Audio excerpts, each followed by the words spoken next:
Pessoal, boa tarde.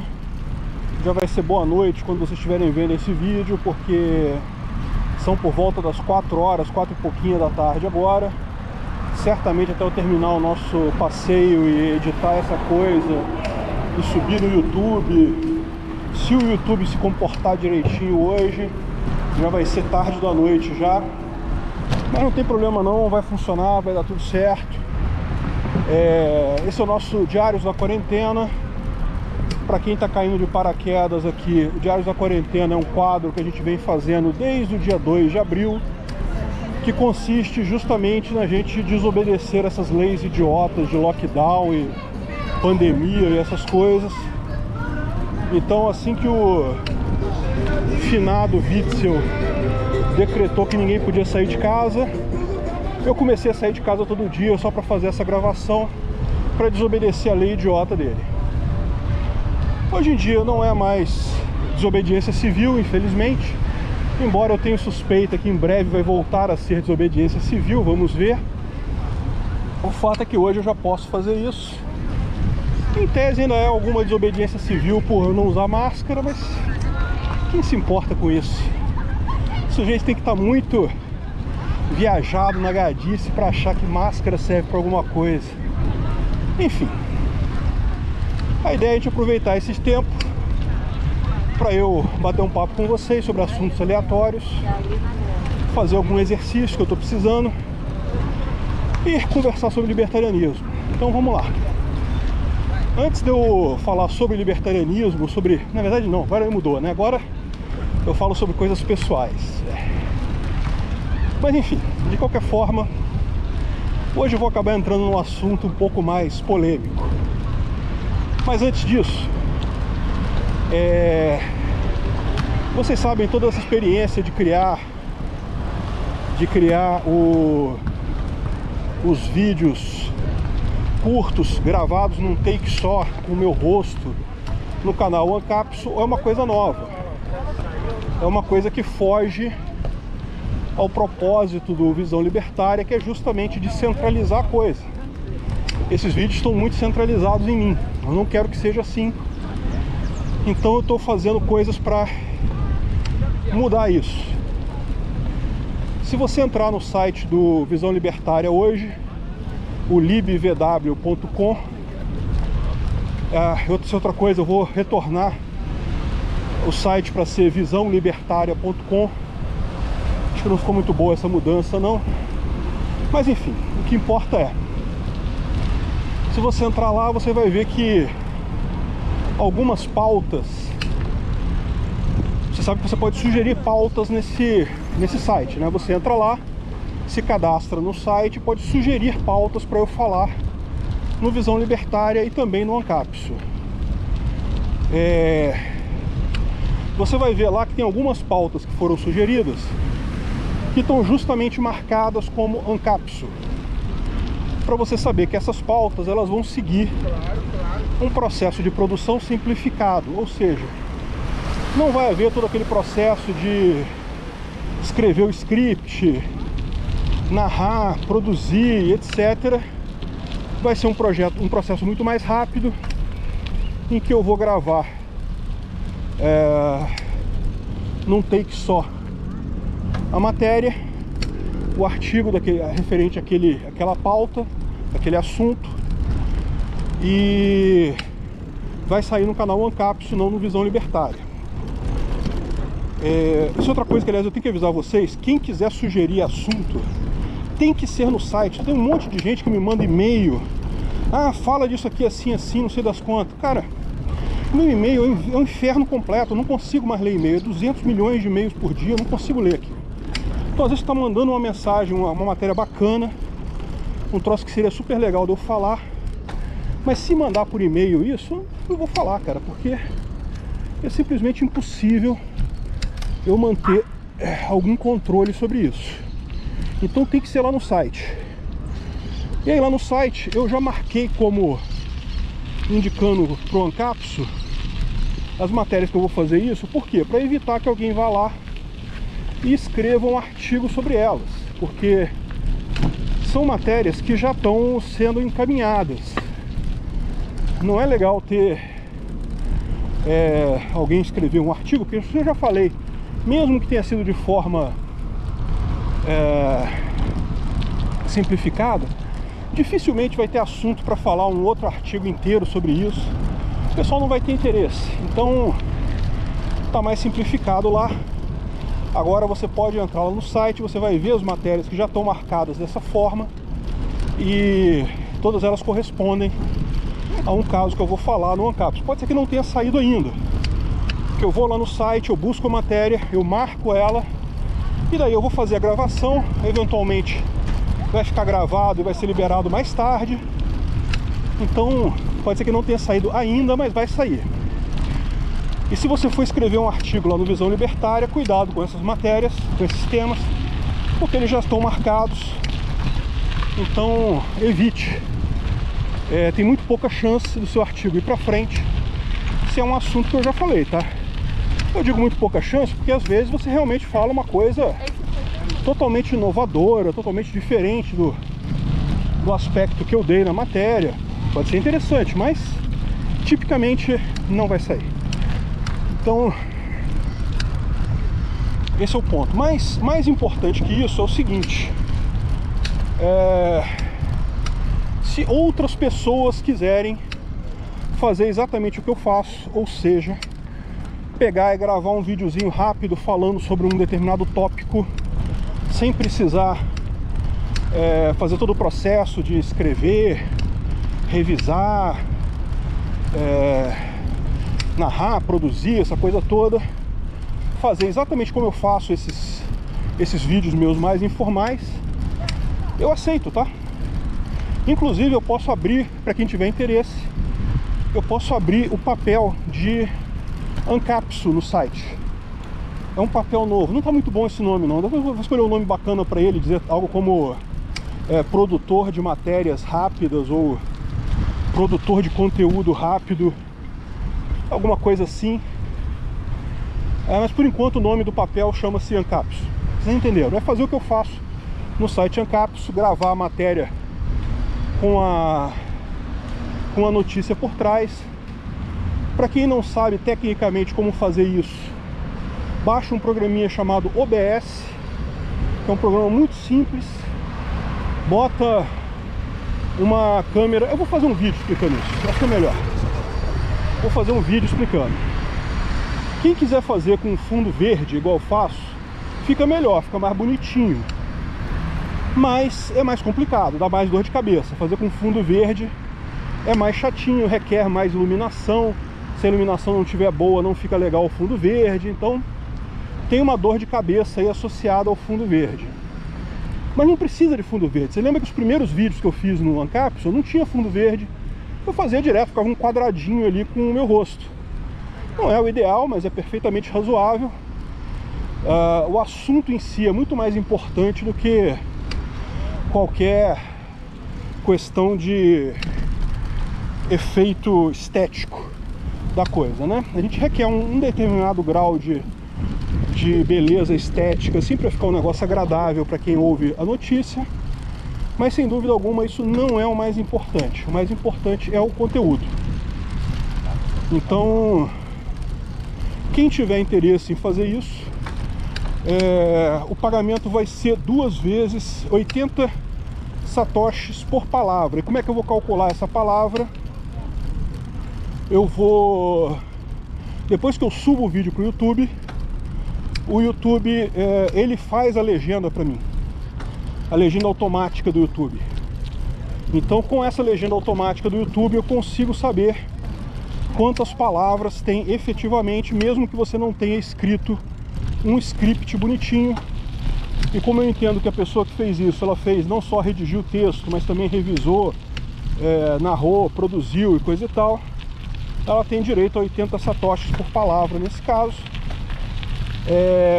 Mas lembra que cabe a observação que tudo está sujeito ao meu critério final. Se eu não gostar do seu serviço, eu não vou pagar, eu não vou botar no ar e não vou pagar. Eu só vou botar no ar se eu ficar satisfeito. Então eu recomendo que você faça de experiência, me mande. Se eu achar que ficou legal, se a qualidade estiver boa. Um microfone bom é muito importante. câmera boa não é tão importante assim, porque como eu falei, do ponto de vista visual, a maior parte do pessoal só ouve os meus vídeos, não vê. Então, não tem muito problema, mas é recomendável, assim, seria o ideal se tivesse uma câmera legalzinha. Eu vou gravar um vídeo explicando como montar esse tipo de vídeo, que eu acho que ajuda o pessoal. Bom, então é isso daí, gente. Se vocês tiverem interesse em fazer isso, e lógico, se você já tem o seu canal, quiser fazer isso também e botar de vez em quando um vídeo lá no Uncapsule chamando para o seu canal, vocês podem ver que o Uncapsule tem uma boa visualização. Não é tanto quanto o Visão Libertária. Quer dizer, no momento tá, porque o Visão Libertária teve aquele problema todo, a gente tirou todos os vídeos de lá, então realmente o Visão Libertária está se reerguendo devagarzinho. Mas a expectativa nossa é que à medida que a gente vai colocando os vídeos antigos lá no Visão Libertária e coisa e tal, ele muito em breve vai voltar a ser o canal forte grandão que era. Mas o Uncapsule não vai acabar não, cara. O Uncapsule está tendo uma boa visualização, na faixa de 40 mil visualizações por dia, o que é bastante razoável. Então se você quiser fazer um vídeo desse tipo, legal, de uma notícia, coisa e tal, e no final chamar pro seu canal, olha só, veja mais informações no canal, no meu canal, canal fulano de tal, não sei o que lá, tranquilíssimo, subo isso, boto lá, eu não tenho esse problema não, por mim eu divulgo o canal de todo mundo, tem essa não. Mas lembra, tem que ter uma qualidade legal, tem que estar com um som bacana, tem que estar um assunto interessante, não pode estar um cara... só porque você fez não quer dizer que eu vá botar lá no Uncapsule. A gente tem um padrão de qualidade. Olha que tristeza, tá vazia a praia hoje. É aquele negócio, né? Hoje tá tempo feio, nublado. Aliás, essa semana toda aqui no Rio fez um dia ruim assim, tempo feio. Vamos ver se melhora mais pra frente. Sim. Então, pessoal, essa é a novidade. A gente tem agora essa possibilidade também de produzir vídeos descentralizados de uma forma diferente no canal Uncapsule. O canal Visão Libertária já está funcionando normalmente, você já pode produzir vídeo, já pode narrar, traduzir, produzir tudo lá, normal. O único porém tem que tomar cuidado com a linguagem. Eu já fiz uma reunião com os patrocinadores, eu fiz também um vídeo outro dia explicando que não pode mais usar aqueles apelidos para nome de país. Tem que tomar muito cuidado com o tipo de pauta. No momento, eleição americana e fraudemia não vai para o canal Visão Libertária. Sim, eu sei, é chato, muita coisa interessante para falar sobre isso, mas eu não posso arriscar nesse momento. Então, por hora, a gente está privilegiando artigos sobre economia, informação, cinema, esporte, esse tipo de coisa. Não vamos colocar propriamente assuntos da política americana, da eleição americana, porque eu suspeito que isso pode ser um motivo sério disso daí, e também da política da fraudemia, que pelo visto o YouTube está muito ligado lá com o pessoal que quer ferrar todo mundo. Vocês viram que a equipe do Biden já está falando em lockdown completo dos Estados Unidos, né? Olha que lindo. É pra ferrar mesmo, cara. O cara entrou pra ajudar a China. Alguém tinha dúvida disso? Enfim.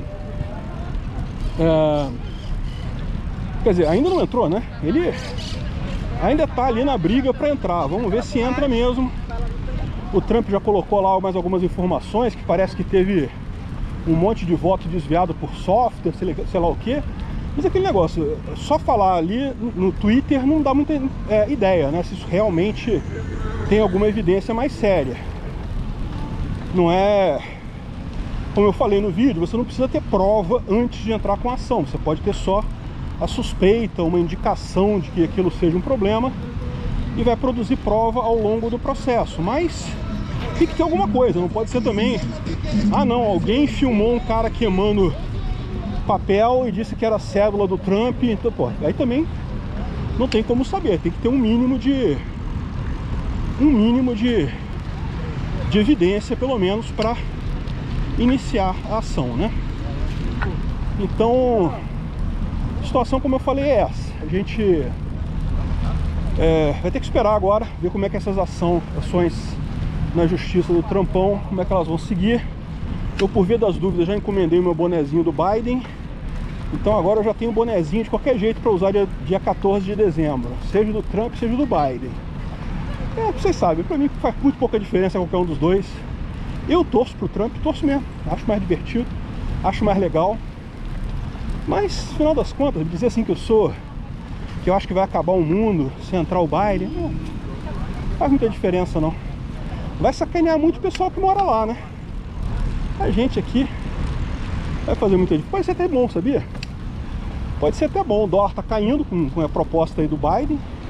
Certamente ter uma empresa no Brasil começa a ser um negócio menos louco para um americano do que é hoje, porque ter uma empresa nos Estados Unidos vai virar algo muito louco, né?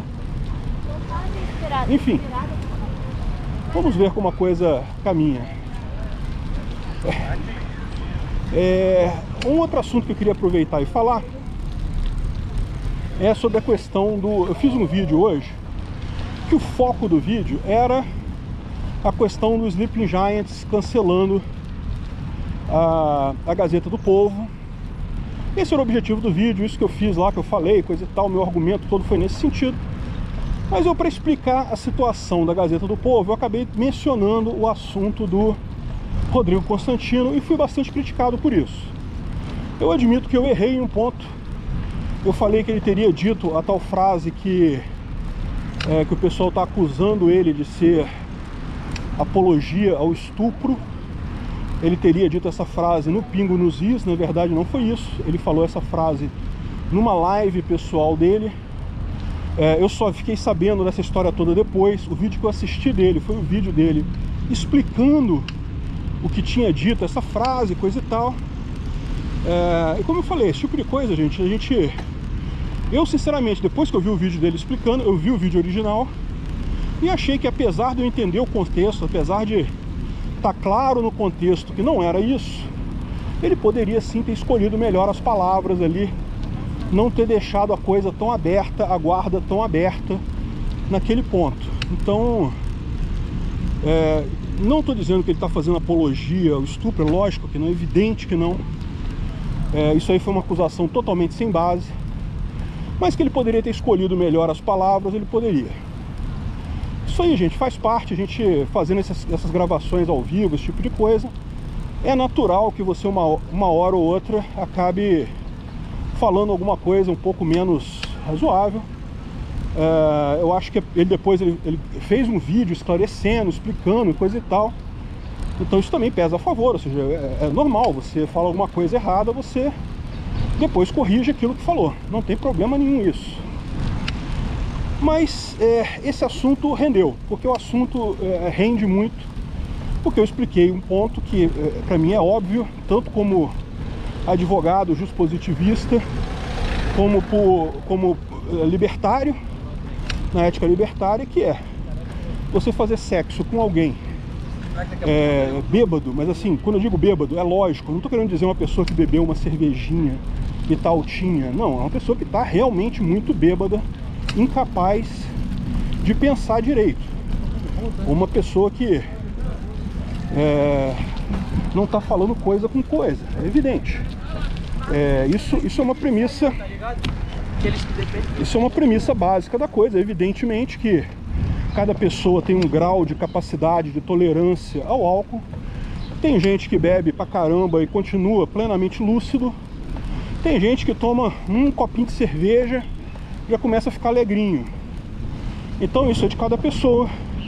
E quando eu digo que quando você fazer sexo com alguém bêbado implica necessariamente em não haver consentimento dessa pessoa, eu estou querendo dizer que, evidentemente, a pessoa está muito bêbada, seja lá qual for a capacidade dela ao álcool, ela passou dessa capacidade, ela foi além, ela não está respondendo por si. Isso não se aplica a uma situação que a pessoa bebeu um pouquinho, está um pouquinho alegrinha, está batendo papo, isso aí não quer dizer nada. Se a pessoa estiver muito ruim, é a situação dela não poder consentir. O problema disso tudo, como eu falei também já em outros vídeos, é que isso evidentemente é subjetivo. Então, por esse motivo, é sempre arriscado esse negócio de pegar a mulher em festa. Assim, se for tudo bem, não tem problema nenhum, mas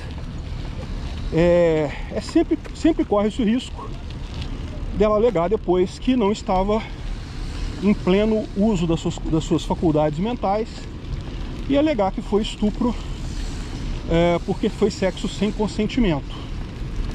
Então, não tenha dúvida que é arriscado isso. Tem um fator subjetivo aí, não tenha dúvida. A justiça é cheia de fatores subjetivos, gente. Não tem essa, não. Mesmo a justiça, na visão libertária, você não tem como fugir da proporcionalidade, que evidentemente vai ser subjetivo em cada caso. Não tem como fugir disso. Então,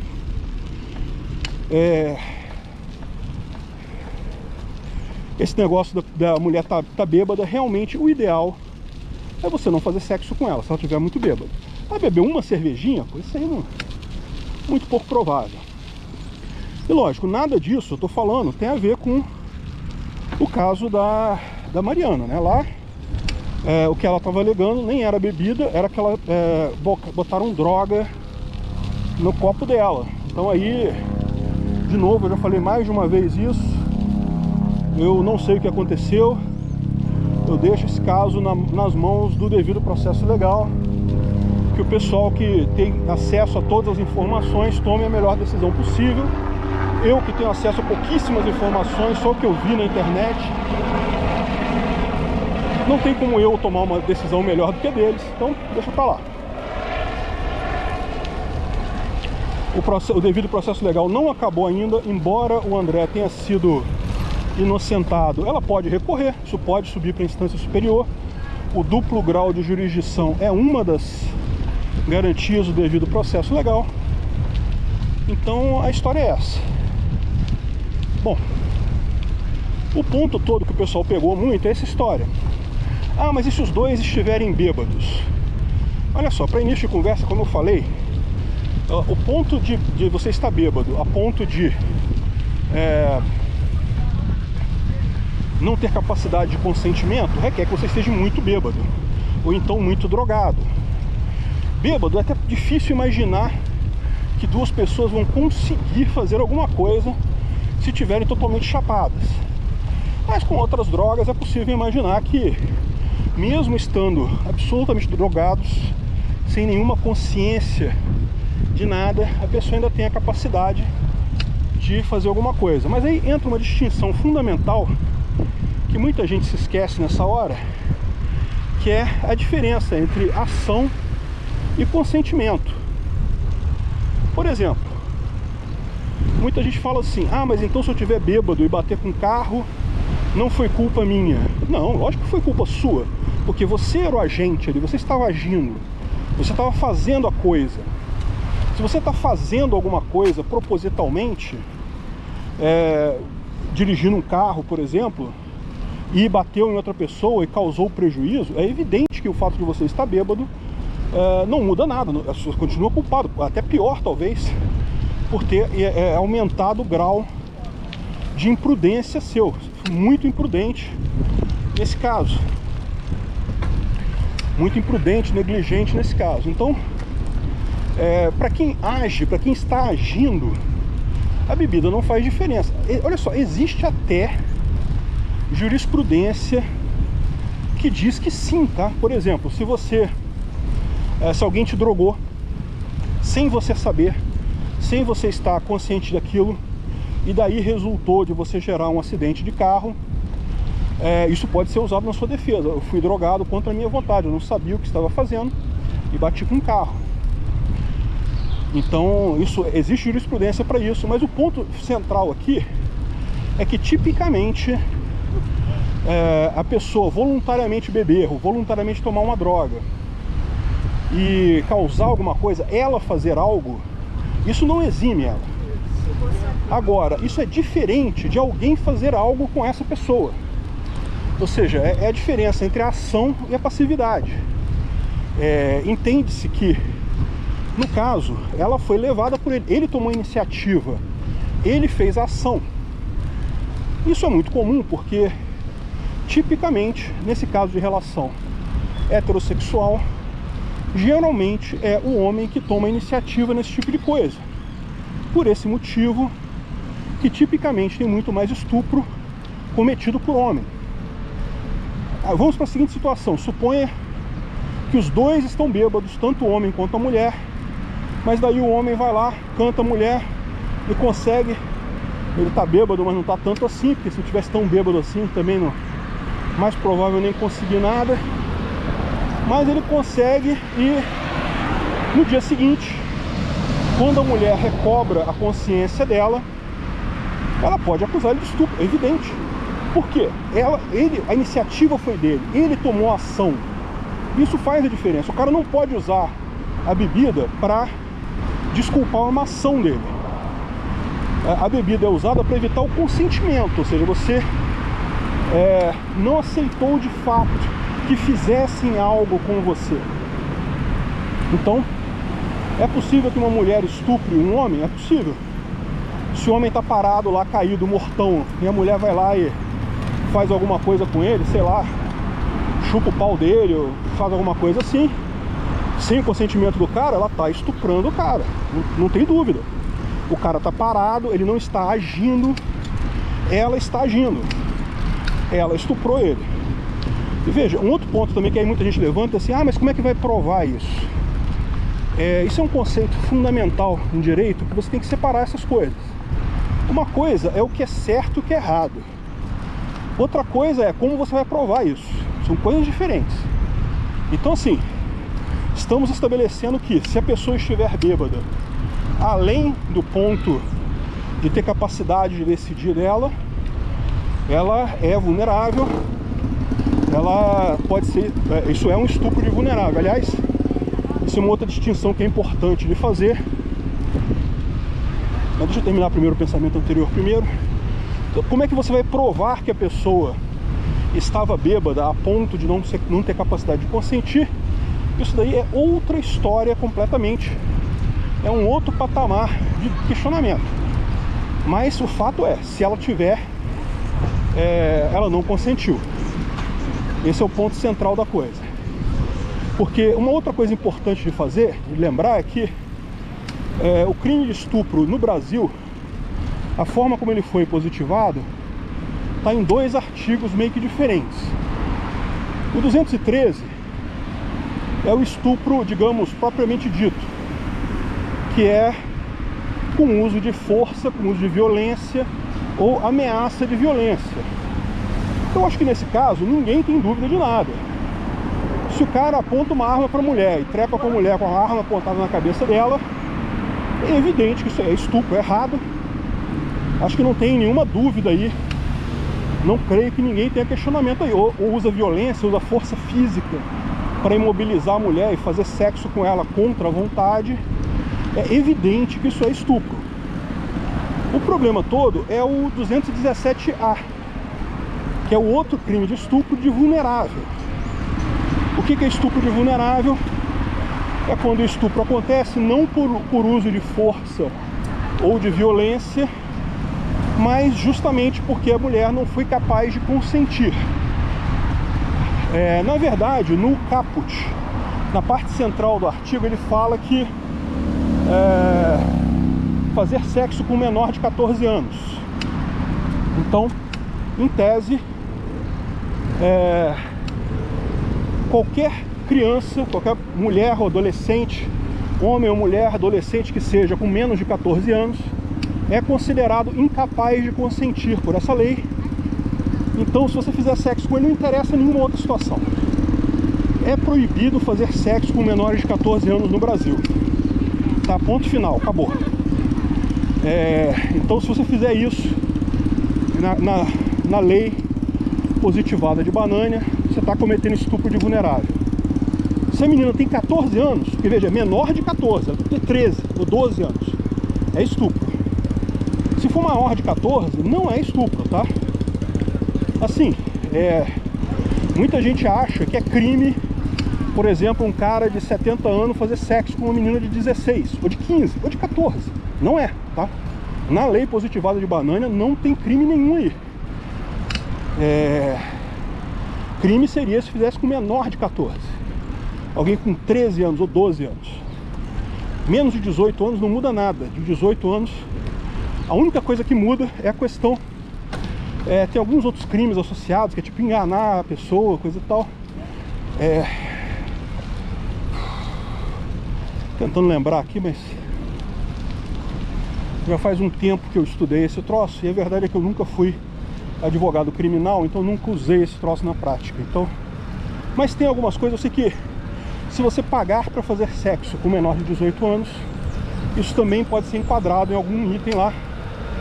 Agora, não é crime você fazer sexo com menor de 18 anos. Se for consensual, um velho de 70 anos fazer com uma garota de 14, em princípio não tem problema. Segundo a lei de Banânia, né? Bom, e o que mais? Mas como eu falei, além disso, no parágrafo 1º desse artigo 217, ele diz que é equiparável a isso quando o sexo é feito com uma pessoa que não tem capacidade mental, ou seja, pessoa que tem doença mental, que não tem capacidade de raciocínio, ou que por qualquer motivo não esteja apta a consentir, a agir naquela situação. Então, por exemplo, fazer sexo com alguém dormindo. A mulher está dormindo, você vai fazer sexo com ela, isso é estupro. É estupro 213? Não, você não usou violência, não usou ameaça, mas é o estupro do 217A, que é justamente o caso que estava sendo alegado, onde entra também o caso da bebida, e que estava sendo alegado pela Mariana Ferrer, que é estupro de vulnerável, que é esse estupro que acontece sem uso de violência, sem uso de força física ou ameaça de uso de violência, mas apenas porque a pessoa não é capaz de consentir naquele momento. Então, nesse caso que entra tudo, inclusive esse caso que eu falei. Se os dois estão bêbados. Bom, se os dois estão bêbados, aquele que tomou a iniciativa é o que cometeu o estupro. Pode ser tanto o homem quanto a mulher. E geralmente é o homem, vocês sabem, na prática, no dia a dia, geralmente quem toma a iniciativa é o homem. E você não pode usar isso como uma desculpa para sua ação. Mesmo no que isso é excludente de ilicitude, é preciso provar que você não tinha controle sobre isso. E aí, no caso, você beber não tira a excludente de ilicitude, tá? No caso, tira a excludente de ilicitude. Se você beber de propósito e depois pegar o carro, isso mostra que a sua ação foi proposital ainda, você é responsável pelo que você fez. A questão toda é a diferença entre ser ativo e ser passivo. Para um homem ser estuprado por uma mulher, pode acontecer? Pode, mas ela que tem que tomar a iniciativa, ela que tem que propor o sexo, ela que tem que começar a ação. E ele tem que estar, no caso, sem capacidade de consentimento, estar bêbado. Espero que isso tenha esclarecido o ponto com relação à ética, com relação à questão a ponto de vista positivista. E do ponto de vista libertário, não tem muita diferença não, tá? Você não tem, evidentemente, os limites de 14 anos e coisa e tal, como a gente explicou. Do ponto de vista libertário, quem decide quando uma pessoa é maior de idade, é plenamente capaz, é a própria família. Então, são outros critérios que você vai usar aí para saber se a pessoa era capaz de consentir ou não. Mas, em última análise, é evidente que fazer sexo sem o consentimento da pessoa é errado. E todo mais se aplica também. Quem age, não pode alegar que estava bêbado, a menos que isso tenha sido feito por outra pessoa, sem você saber. Você foi drogado por outra pessoa, sem consentimento seu. Mas fora essa possibilidade, você não pode alegar isso para isentar a sua própria culpa. E é preciso sempre tomar cuidado com isso. Ação e passividade são diferentes. Uma coisa é o homem tomar a iniciativa, fazer o sexo. Outra coisa é a pessoa estar passiva e simplesmente ser levada pela outra. Agora vamos imaginar a seguinte situação. Os dois estavam bêbados, muito bêbados, mas os dois estavam empolgados. Então assim, ok, até quem propôs a coisa foi o homem, mas a mulher estava empolgadona, ela foi lá, fez tudo que queria, e, enfim, ela não foi passiva, ela foi ativa também, ela foi lá e fez as coisas, e estava amarradona lá na hora. Ainda assim, você pode argumentar que como quem tomou a iniciativa foi o cara, quem propôs a coisa foi o cara, tudo que derivou depois disso foi em função dessa ação inicial. Então você continua tendo caracterizado o estupro nesse caso. E, de novo, eu reconheço que é difícil confirmar isso, é difícil provar essas coisas todas. Como que você prova que a pessoa depois estava bêbada, né? Ou seja, ou não estava bêbada? Mas aí lembra também, gente, que entra justamente a questão do devido processo legal, ou seja, as duas partes têm que fazer prova aí, ou seja, é justamente o caso do André, o que aconteceu lá, o que o juiz, no final das contas, definiu é que a única evidência que havia da história da Mariana era o testemunho dela. Quando é esses casos assim, estupro é muito comum isso, de você ter apenas o testemunho das partes para um ponto. Isso eu concordo, é uma coisa terrível, porque muitas vezes, muitas mulheres são estupradas e acaba o estuprador não recebendo punição, porque a única prova que tem é a palavra de um contra a palavra do outro. Mas a verdade é que o princípio básico da justiça é esse. Se não tem prova, não dá para condenar a pessoa sem prova. Como é que a maior parte dos juízes sai nesse caso? Eles veem as evidências que corroboram o testemunho da pessoa. Então a pessoa contou uma história, aí vai perguntar para quem estava próximo a ela, vai ver se as datas batem, se os horários batem, se as coisas que acontecem batem com o que a pessoa falou. Se essas outras evidências corroborarem o testemunho da mulher, tipicamente o cara é condenado. O cara é condenado por estupro. O que aconteceu, pelo que eu entendi, tá, gente? Eu não me debrucei sobre o caso, não vi o caso em detalhe. O que eu entendi do assunto lá é que não tinha outra evidência que corroborasse o depoimento dela.